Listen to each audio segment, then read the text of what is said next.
সবার বাসায় থাকা উচিত। এটা একটা লাইফ সেভিং মেডিসিন। কোনোদিন যদি তোমার বাবা বা মায়ের, তোমার খালা খালু, চাচা চাচি, দাদা দাদির বুকে ব্যথা হয়, এই ওষুধটা দিয়ে হয়তোবা তুমি তাকে তার লাইফটাই সেভ করে ফেলতে পারলা। আমি তোমাদেরকে দেখাচ্ছি নাইট্রোগ্লিসারিন ওষুধ দেখতে কেমন, আমি তোমাদেরকে দেখাচ্ছি। আনোয়ার হোসেনের মতো আর যাতে কোনো শিশুকে মারা যেতে না হয়। সরি, আনোয়ার হোসেন তো শিশু না, ও তো অভিনেতা। আচ্ছা ফাইন, কিন্তু আমি তোমাদেরকে দেখাচ্ছি কিরকম এই স্প্রেটা হয়। এই যে দেখো, এইরকম স্প্রে কিনতে পাওয়া যায়, নাইট্রিন নামে পাওয়া যায়, নিডোকার্ড নামে পাওয়া যায়। এই স্প্রেটা তুমি কিনলা, ধরো নাইট্রিনটাই কিনলা, ঠিক আছে, নাইট্রোসল নামেও পাওয়া যায়, নিডোকার্ড সবচেয়ে বিখ্যাত এইটা।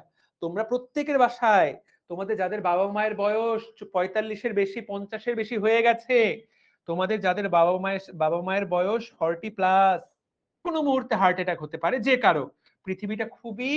পৃথিবীটা খুবই আনসার্টেইন। এই জিনিসটা কি করতে হবে? জিওবার নিচে স্প্রে কোথায় করতে হবে? মুখে না, জিওবার ঠিক নিচে 2টা চাপ দিতে হবে।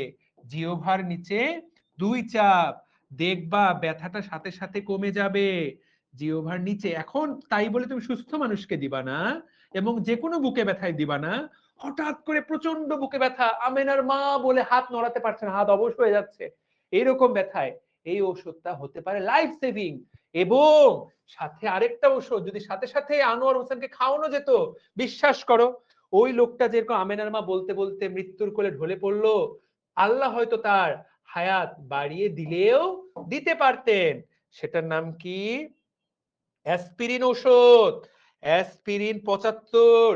এই ট্যাবলেটটা বিশ্বাস করো, এই যে ইকোস্প্রিন নামের এই ওষুধটা লাইফ সেভিং। কয়টা ওষুধ খাওয়াই দিতে হয়? এই যে তোমাদেরকে ডাক্তার বানাই দিলাম, কারো যদি হার্ট অ্যাটাক হয়, সাথে সাথে ইকোস্প্রিন 75 নামের এই ওষুধটা 4টা ওষুধ গুঁড়া করে খাওয়াই দিবা। কেন গুঁড়া করে খাওয়াই দিবা? গুঁড়া করে পানির সাথে মিশায় খাওয়াই দিবা বা গুঁড়া করে দিয়ে দিবা। কেন গুঁড়া করবা? যাতে সাথে সাথে পেটে গিয়ে কাজ শুরু করতে পারে। না হলে পেটে যাবে, ভাঙবে, গলবে, তারপর রক্তে যাবে। ডিরেক্ট দিয়ে দিবা গুঁড়া করে মুখে, সাথে সাথে ইকোস্প্রিন ওই ব্লকটাকে একটু হলেও সরাই দিবে। এগুলো হলো প্রাথমিক চিকিৎসা, হার্ট অ্যাটাকের প্রাথমিক চিকিৎসা। এই চিকিৎসা হলো লাইফ সেভিং। এটা প্রত্যেকের জানা উচিত, প্রত্যেকের শেখা উচিত, অন্তত পক্ষে যারা শিক্ষিত সায়েন্সের স্টুডেন্ট। এটা এটা বোঝার জন্য খুব। আমার বাবা হার্ট অ্যাটাকে মারা গেছে, ও আবার হাসতেছে কেন? এটা হাসতে হাসতে লিখছে কেন?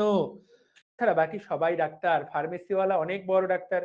একটা বই দেখতে কেমন হয় জীবনও কখনো দেখেনি। তোমাদের ভবিষ্যতে ডাক্তারি পড়বা।